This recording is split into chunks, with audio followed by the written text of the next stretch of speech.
many people, biblical scholars, some archaeologists, come to the conclusion that this genuinely is the place that we read about in the Gospels, the crucifixion, burial and resurrection of Jesus the Messiah.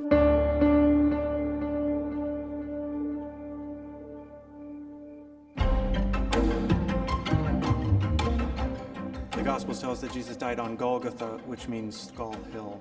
This was a first century quarry. The fact that we also know from the Gospels that it was outside the city walls in the 19th century led a certain General Gordon to question the traditional site of the Holy Sepulchre, which of course is inside the city walls and therefore not a contender. We're going to examine the evidence and discover which one has the stronger claim to authenticity. Where was salvation won?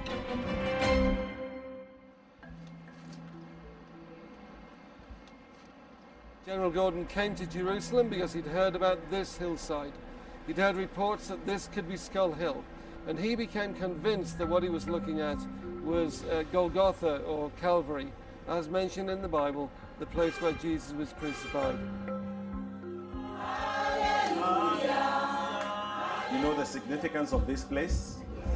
This is actually where our salvation is affirmed. The ripples spread and the interest grew, and more people began to think, well, this could be the place. We are here as witnesses of what the Lord has done in our lives. It carries tremendous authenticity, both as an archaeological site, but as a place where that's declared day in, day out, where it's prayed day in, day out. And that's why it carries authenticity. In the Gospels we read that right in the place where Jesus was crucified there was a garden that belonged to a rich man, and in the garden a tomb.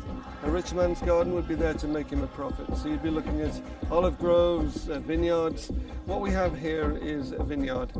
The wine press is Roman era, almost certainly here at the time of Jesus. What we know for certain is when the wine press was built, the tomb was already here. The tomb is at least 2,000 years old.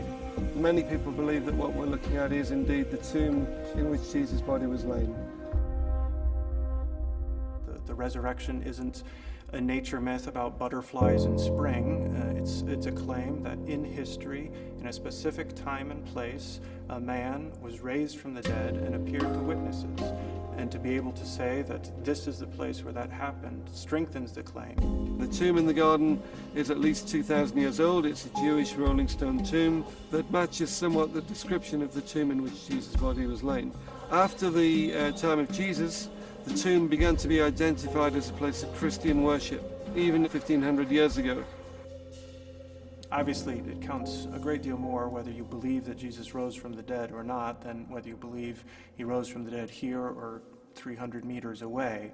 That said, there's a difference between saying it happened and it happened here. It's the kind of a claim that gives the resurrection a historical force and makes it more than simply a myth. Much more authentic is the message itself, and for us that's the focal point.